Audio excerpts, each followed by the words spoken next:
Hello, thank you for visiting my reading room. I'm Nancy, reader and tutor, and tonight we're going to continue in the Hardy Boys Mysteries, The House on the Cliff by Franklin W. Dixon, and I'm here at the park, so we're going to read from here tonight. And we left off on Chapter 18, Coast Guard Action, so we begin. While the Hardy Boys had been investigating the smugglers' hideout and had been captured, together with their father, Tony and Chet were trying their best to accomplish the errand that Frank and Joe had given them. During the early part of their trip back to Bayport to contact the Coast Guard, the Napoli had cut through the darkness like a streak. Then suddenly Tony exclaimed, "Oh no, my starboard light just went out." Chet turned to look at the port side. "This light's all right. Must be the bulb on the other side."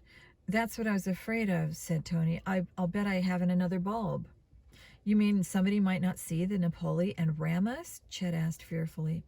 "We'll have to be careful," Tony replied. "Chet, take the wheel, will you? I'll see if I can find another bulb." Chet changed places with Tony, throttled the motor, and gazed intently ahead. The moon had not risen yet, and it was very difficult to see far ahead. "Find anything?" Chet called out as Tony finished his round of the lockers and was now rummaging in the last one. "Not yet." Tony pulled out a canvas bag, a pair of sneakers, and some fishing tackle. As he reached in for the last article in the locker, he gave a whoop of joy. "Here's one bulb, just one. Keep your fingers crossed, pal.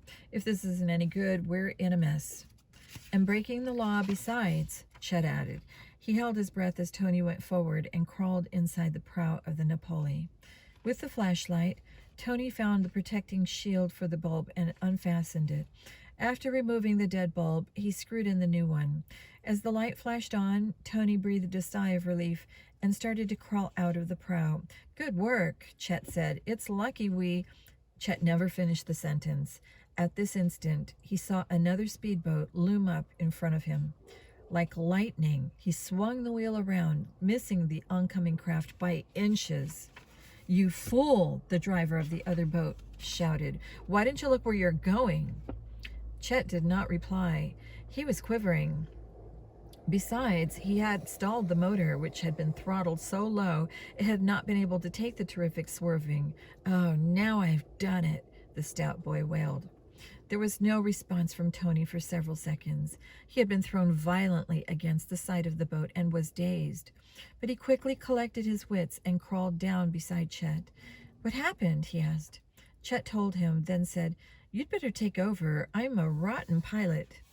Tony took the seat behind the wheel, started the motor, and sped off toward Barmet Bay. "We've sure wasted a lot of time," he remarked. "I wonder how Frank and Joe are making out." "Hope they found Mr. Hardy," Chet added. There was no more conversation until the boys turned into the bay. The Coast Guard station for the area was a short distance along the southern shore of the bay, and Tony headed the Napoli directly for it. He pulled up at the dock, where two patrol boats and a cutter were tied. The two boys climbed out and hurried up to the white building. As they were about to enter it, Chet and Tony were amazed to find Biff Hooper and Phil Cohen coming out of it. Jerry Gilroy, another Bayport High student, was with them. "Well, for Pete's sake," the three cried out, and Biff added, "Boy, are we glad to see you. Where are Frank and Joe?" "Still hunting for the smugglers," Chet replied. "What brings you here?" Biff explained that an hour ago, Mrs. Hardy had telephoned him to see if he had heard from Frank and Joe. She confessed to being exceedingly worried about her sons. Mrs. Hardy knew they had gone to look for their father, and she was in a panic that they had been captured by the same men who were possibly holding her husband. "I told her I'd round up a couple of the fellows and go on a hunt," Biff went on. "Jerry thought maybe Frank and Joe had come back to town and were somewhere around. We looked, but we couldn't find them anywhere, so we borrowed Mr. Gilroy's car and came out here to tell the Coast Guard. They're going to send out boats. You'd better come in and talk to Chief Warrant Officer Robinson yourself." The boys hurried inside. Quickly, Chet and Tony told of the Hardys' suspicion that they had found the entrance to the smugglers' hideout. "Can you send help out there right away?" Chet asked. "We'll show you where the secret tunnel is." This is astounding," said Chief Robinson. "I'll order the Alice out. You can start within 5 minutes." "I'll phone Mrs. Hardy right away," Jerry offered. "I'm afraid, though, that the news isn't going to make her feel too good." While Jerry was gone, Chet told the chief warrant officer that the Hardys thought they knew the names of the two of the men that were involved in the smuggling racket.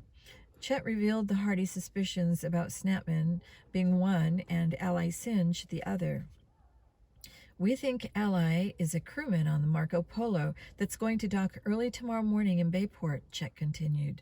"Frank and Joe got a tip that makes them think this is the deal. While the ship is offshore, Ally Singe pitches stolen drugs overboard, and one of the smugglers picks the package up in a speedboat." Robinson raised his eyebrows. "Those Hardy boys certainly take after their father," he remarked. "They have the markings of good detectives." Biff told the Coast Guard officer of the boys' adventure at the haunted house on their first visit to the Pollitt place. "Frank and Joe are sure there is some connection between the house and the smugglers." "And they are probably right," the chief remarked. "I'll call the state police at once and tell them the latest developments in the case." The boys waited while he made the report.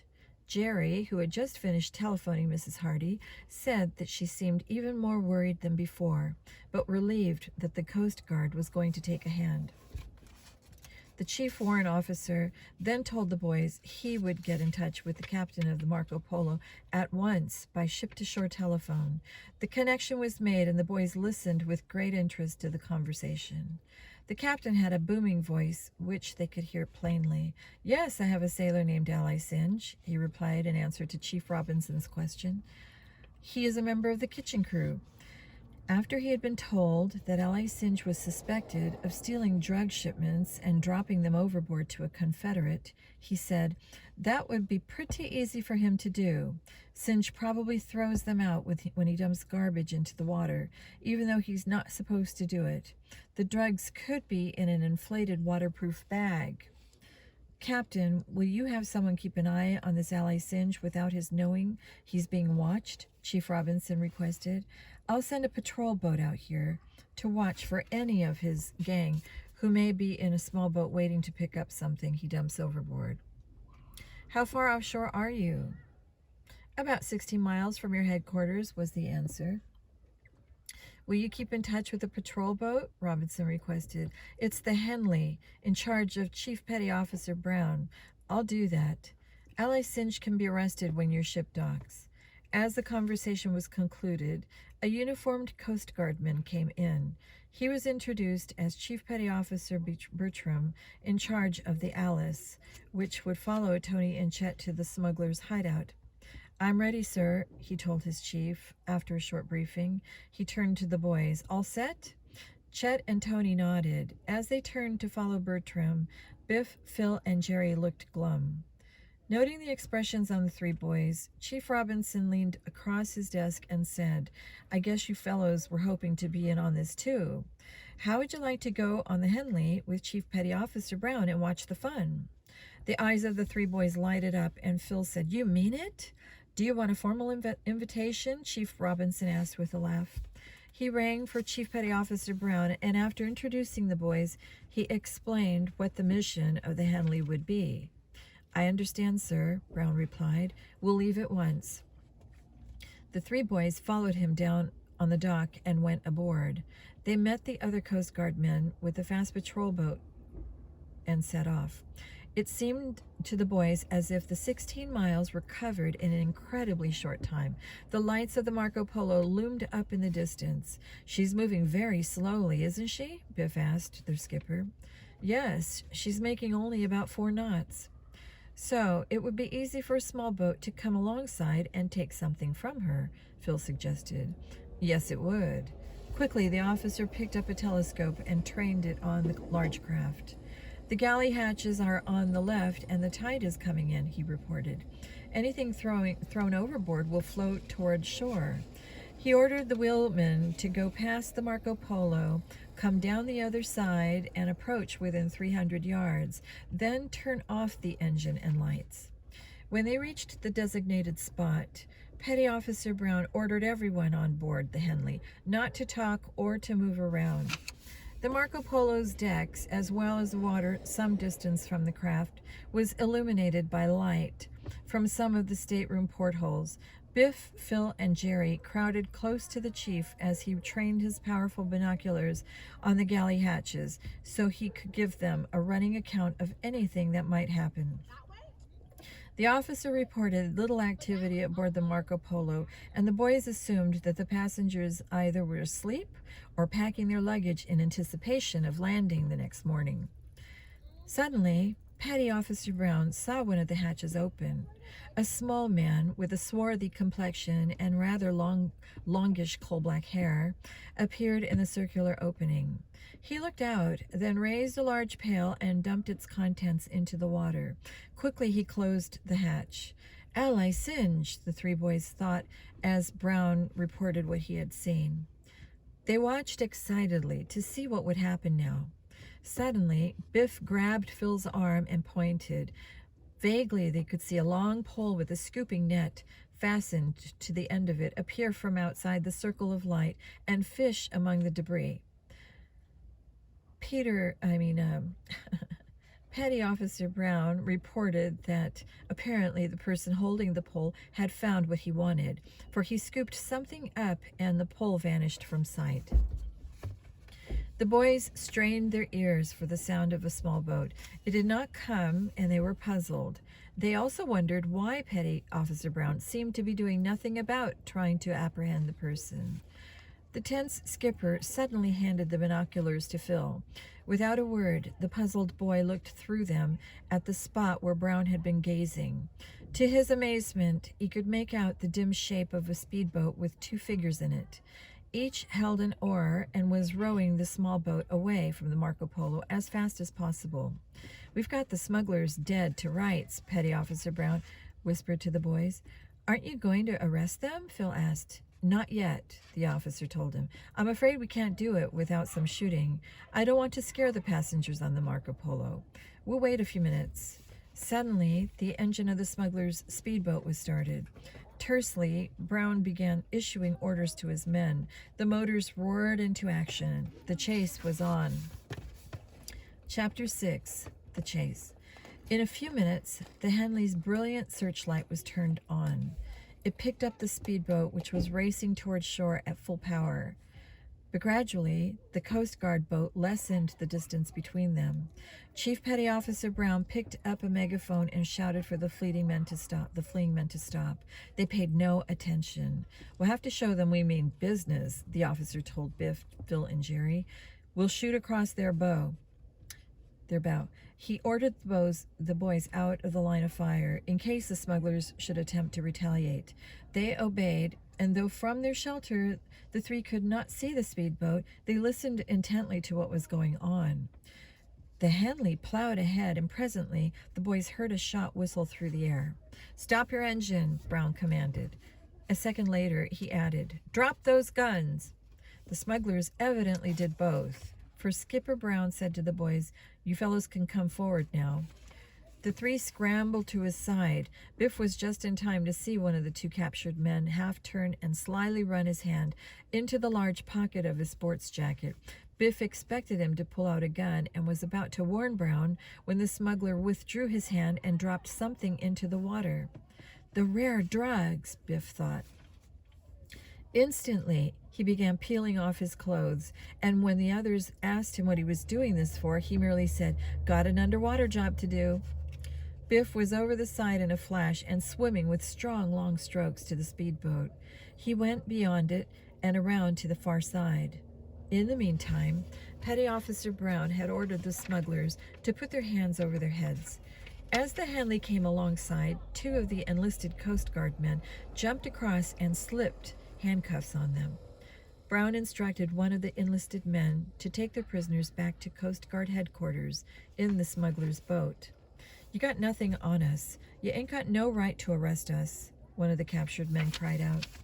At that moment, Biff Hooper's head appeared over the side of the speedboat, and a moment later he clambered aboard. He called out, "You've got plenty on these men. Here's the evidence." He held up a waterproof bag, tightly sealed. It was transparent, and the printing on the contents was easily read. I happen to know that what's in here is a rare drug, Biff added. I heard our doctor mention it just a few days ago. This announcement took the bravado out of the smugglers. The two men insisted they were only engaged to pilot the speedboat and deliver the drugs, but they would not give the name of the person who had hired them, nor the spot to which they were supposed to go. We know both the answers already, Petty Officer Brown told the smugglers. Then he said to his wheelsman, "Head for the house on the cliff. They may need a little more help over there." Biff was hauled aboard, and as he put his clothes back on, the Henley shot through the water. He whispered to his pals, "We'll see some more excitement, maybe." Some time before this, Chet and Tony had reached the area where the secret tunnel was. The patrol boat, which had been following them, turned on its great searchlight to pick out the exact spot. "Look!" Chet cried out. A speedboat with two men in it had just entered the choppy, rocky waters in front of the tunnel. "Halt!" Skipper Bertram of the Alice ordered. The man at the wheel obeyed the command and turned off his motor. But instead of surrendering, he shouted to his companion, "Dive, Snuffin!" Quick as a flash, the two smugglers disappeared into the water on the far side of their boat. When they did not reappear, Chet called, "I'll bet they're swimming underwater to the tunnel. Aren't we going after them?" We sure are," Petty Officer Bertram replied. "Tony, can you find the channel which leads to that tunnel?" "I think so," Tony answered, eyeing the smuggler's speedboat, which now, unattended, had been thrown violently by the waves onto some rocks. "Then we'll come on board your boat," the chief petty officer stated. He left two of his own men aboard the Alice to guard it and to be ready for any other smugglers who might be arriving at the hideout. The rest of the crew, including Bertram himself, climbed aboard the Napoli, and Tony started through the narrow passage between the rocks leading to the tunnel. One of the enlisted men in the prow of the boat operated a portable searchlight. Everyone kept looking for the swimmers as they went through the tunnel, but did not see them. When the Napoli reached the pond, the man swung his light around the circular shoreline. "There they are!" Chet cried out. The two smugglers, dripping wet, had just opened the secret door into the cliff. They darted through, and the door closed behind them. Tony pulled his boat to the ledge in front of the door, turned off the engine, and jumped ashore with the others. To their surprise, the door was not locked. "I'll go first," Bertram announced. "But be careful," Chet begged. "There may be a man with a gun on the other side." The officer ordered everyone to stand back as he pulled the door open. He beamed the searchlight inside. No one was in sight. "Come on, men," the skipper said excitedly. The group quickly went along the route and the Hardys had discovered earlier. When they reached the corridor, they saw the three doors. Tony suggested that they look inside to see if the Hardys were prisoners. One by one, each room was examined, but found to be empty. The searchers hurried on down the corridor and up the stairway, which led to the woodshed of the Pollitt place. They pushed the trap door, but it did not open. Their light revealed no hidden springs or catches. "The two smugglers that got away from us may have sounded an alarm," Bertram said. "They probably set something heavy on top of this trap door to delay us." "Then we'll heave it off," Chet declared. He and Tony, with two of the enlisted men, put their shoulders to the trapdoor and heaved with all their might. At last it raised a little, then fell back into place. "It isn't nailed shut from the other side at any rate," Bertram said. "Give it another shove." The four beneath it tried once more. Now they all could hear something sliding sideways. "All together now," Chet said, puffing. "1, 2, 3. The heave that followed did the trick. A heavy object above toppled with the crash, and the trapdoor opened.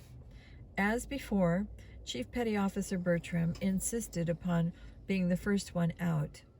There was not a sound from the grounds, nor the house, and not a light in evidence. He told the others to come up but cautioned, "This may be an ambush. Watch your step, and if anything starts to pop, you two boys go back down through the trap door." Suddenly, there was a sound of cars turning into the lane leading to the Pollitt place. The vehicle's lights were so bright that Bertram said, "I believe it's the police." A few moments later, the cars reached the rear of the old house and state troopers piled out. Chief Petty Officer Bertram hurried forward to introduce himself to Captain Ryder of the state police. The two held a whispered conversation. From what the boys overheard, they figured that the troopers planned to raid the house. Just as the men seemed to have reached a decision, everyone was amazed to see a man appear at the rear window of the second-floor hall. He held a gun in his right hand, but with his left he gestured for attention. "My name's Snapman," he announced with a theatrical wave of his hand. "Before you storm this place, I want to talk to you. I know you've been looking for me and my men a long time, but I'm not going to let you take me without some people on your side getting killed first." He paused dramatically. "Come to the point, Snapman," Captain Ryder called up to him. He, too, had a gun poised for action should this become necessary. "I mean," the smuggler cried out, "that I have 3 hostages in this house, Fenton Hardy and 2 sons." Chet and Tony jumped. The boys had found their father, only to become captives themselves, and now the 3 were to be used as hostages. "What's the rest?" Captain Ryder asked acidly. "This: if you'll let me and my men go, we'll clear out of here. One will stay behind long enough to tell you where the Hardys are." Snapman now set his jaw. "But if you come in and try to take us, it'll be curtains for the Hardys." Chet's and Tony's hearts sank. What was going to be the result of this nightmarish dilemma? In the meantime, Frank, Joe, and their father, for the past hour, had despaired of escaping before Snapman might carry out his sinister threat.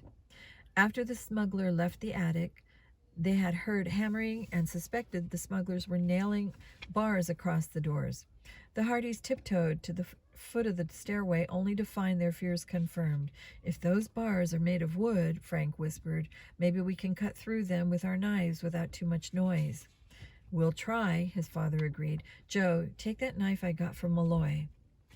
As Detective Hardy sat on the steps, leaning weakly against the wall, his 2 sons got to work.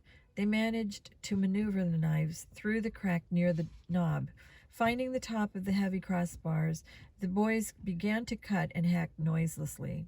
Frank's knife was already dull, and it was not long before Joe's became also. This greatly hampered their progress. Half an hour later, the boys' arms were aching so badly that Frank and Joe wondered how they could continue. But the thought that their lives were at stake drove them on. They would rest for 2 or 3 minutes, then continue their efforts. Finally, Joe finished cutting through 1 bar and started on the second of the 3 they had found. 10 minutes later, Frank managed to cut through his. "Now we can take turns," he told his brother.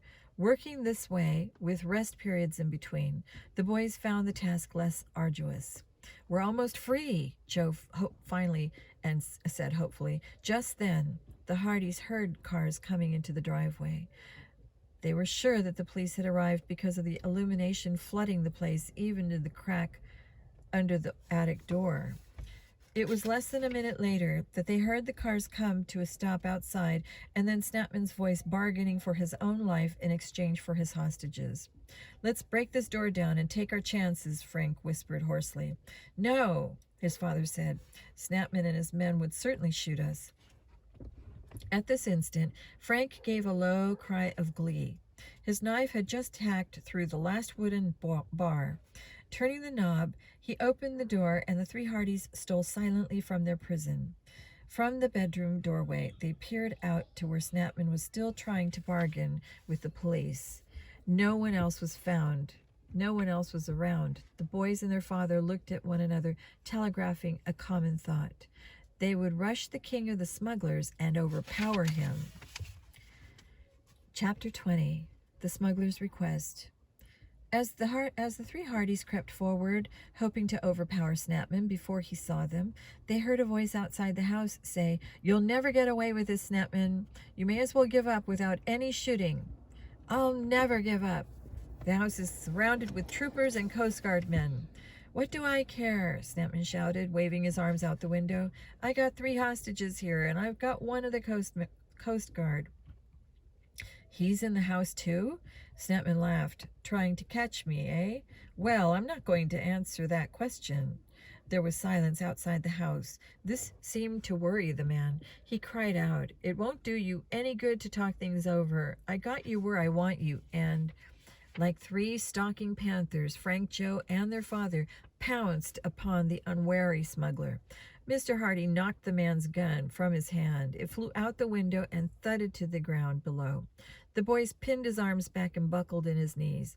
From below came a whoop of joy. "The Hardys have captured Snapman." The voice was Chet Morton's. "My men will never let you in here," the victim screamed. He snarled, twisted, and turned in his captor's grip. Mr. Hardy, fearful that Snapman would shout to order his men upstairs, clamped a hand over the smuggler's mouth. By this time, there was terrific confusion inside and outside the Pollitt place. State troopers and the Coast Guard men had burst into both the front and rear doors. Others guarded the sides of the house to prevent any escape from the windows. A few shots were fired, but soon the smuggling gang gave up without fighting further. The capture of their leader and the sudden attack had unnerved them. The Hardys waited upstairs with their prisoner. In a few moments, Chet and Tony appeared, and behind them, to the utter astonishment of Frank and Joe, were Biff, Phil, and Jerry. Stories were quickly exchanged, and Mr. Hardy praised Frank's and Joe's chums for their efforts. All this time, Snapman glowered maliciously. In a few moments, Chief Petty Officers Bertram and Brown appeared in the second-floor hall with Captain Ryder. Immediately, the state trooper fastened handcuffs onto the prisoner. He was about to take him away when Frank spoke up. "There's someone else involved in this smuggling who hasn't been captured yet." "You mean the man who got away from here in the truck?" Officer Ryder asked. "We've set up a roadblock for him and expect to capture him any minute." Frank shook his head. "Ally Singe, the crewman on the Marco Polo, has a friend who owns a small cargo ship. Right now, it's lying somewhere offshore. Snapman was thinking of putting my dad, Joe, and me on it, and arranging things so that we never got home again." The king of the smugglers, who had been silent for several minutes, now cried out, "You're crazy. There's not a word of truth in it. There isn't any boat offshore." The others ignored the man. As soon as he stopped yelling, Joe took up the story. "I've a hunch you'll find that your Coast Guard man is a prisoner on that cargo ship. The name of the captain is Foster." "You mean our man Aries is on that ship?" Petty Officer Brown asked unbelievingly. "We don't know anyone named Aries," Frank began. He stopped short and looked at his brother. They nodded significantly at each other. Then Frank asked, "Does Aries go under the name of Jones?" "He might, if he were cornered. You see, he's sort of a counter-spy for the Coast Guard. He pretended to join the smugglers, and we haven't heard from him since Saturday." "I found out about him," Snapman bragged. "That name Jones doesn't fool us. I saw him make a sneak trip to your patrol boat." Frank and Joe decided this was the scene they had seen through the telescope. They told about the rescue of Jones after a hand grenade had nearly killed him. They also gave an account of how his kidnappers had come to the Kane farmhouse, bound up the farmer and his wife, and taken Jones. Skipper Brown said he would send a patrol boat out to investigate the waters in the area and try to find Captain Foster's ship. "We'll wait here for you," Captain Ryder stated. "This case seems to be one for both our branches of service: 2 kidnappings on land and a theft from the Marco Polo, as well as an undeclared vessel offshore." While he was gone, the Hardys attempted to question Snapman. He refused to admit any guilt in connection with smuggling operations or the shipment of stolen goods from one state to another. Frank decided to talk to him along different lines, hoping that the smuggler would inadvertently confess something he did not intend to. "I heard you inherited this house from your uncle, Mr. Pullet," Frank began. "That's right. What's it to you?" Frank was unruffled. "I was curious about the tunnel and the stairways and the cave," he said pleasantly. "Did your uncle build them?" Snapman dropped his sullen attitude. "No, he didn't," the smuggler answered. "My uncle found them all by accident. He started digging through his cellar wall to enlarge the place and broke right through to that corridor." "I see," said Frank. "Have you any idea who did build it?" Snapman said that his uncle had come to the conclusion that the tunnel and pond had been discovered by pirates long, long ago. They apparently had decided it would be an ideal hideout and had built the steps all the way to the top of the ground. "Of course, the woodshed wasn't there then," Snapman explained. "At least not the one that's here now. The trap door was, though, but there was a tumble-down building over it." "How about the corridor? Was it the same size when your uncle found it?" "Yes," the smuggler answered. "My uncle figured that was living quarters for the pirates when they weren't on their ship." "Pretty fascinating story," Tony Preto spoke up. Several seconds of silence followed. Snapman's eyes darted from one boy to another. Finally, they fastened on Frank Hardy, and he said, "Now that I'm going to prison, the eyepieces to your telescope and your motorcycle tools won't do me any good. You'll find them in the drawer in the kitchen." "Thanks a lot," said Frank. There was another short silence. Then the smuggler went on, his head down and his eyes almost closed. "Mr. Hardy, I envy you, and I never thought I'd be making this kind of a confession. You know almost everything about what I've been doing. I'll tell the story later, but since you're going to find that Coast Guard officer Aries on Foster's ship, there's no use in my holding out any longer. I said I envy you, Mr. Hardy. It's because you brought up two such fine boys, and they got swell friends. Me, I wasn't so lucky. My father died when I was little. I was pretty headstrong, and my mother couldn't manage me. I began to make the wrong kind of friends, and after that, you know how it is. My uncle who owned this place might have helped me, but he was mean and selfish and never gave us any money. The most he would do was invite my mother and me here once in a while for a short visit. I hated him because he made my mother work very hard around the house all the time we were here. It wasn't any vacation for her. One of the times when I was here, my uncle showed me the pirates' hideout, and I never forgot it. After I got in with the gang of hoods, I kept thinking about this place and what a swell hideout it would make for smugglers.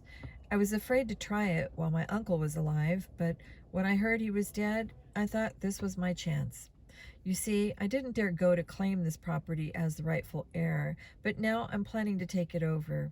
Of course, it won't do me any good, because I know I'll have to do a long stretch in the pen, but I'm going to ask those executors to use my uncle's money to run this place as a boys' home. I mean, a place where boys without proper home training can come to live." The group listening to Snapman, king of the smugglers, were too overwhelmed by his complete change of heart to say anything for a few seconds. But when the man looked up, as if pleading for his hearers to believe him, Mr. Hardy said, "That's a very fine thing for you to do, Snapman. I'm sure that the boys who benefit from living here will always be grateful to you." The solemn scene was suddenly interrupted by the return of Chief Petty Officer Brown. He reported that another patrol boat had picked up his message about Captain Foster's ship, and within a few minutes had reported sighting it. Then, within a quarter of an hour, word came that Captain Foster had been put under arrest, and that the missing Coast Guard men had been found on the ship as well as a quantity of merchandise, which the captain had expected Snapman to remove. The prisoners were now taken away from the Pollitt home, and the Hardys and their friends found themselves alone. Chet asked suddenly, "How do we get home?" Tony grinned. "I guess the Napoli will hold all of us." The group went to the woodshed, opened the trap door, and started down the secret passageway to the pond below. They climbed into the Napoli, and Tony slipped behind the wheel.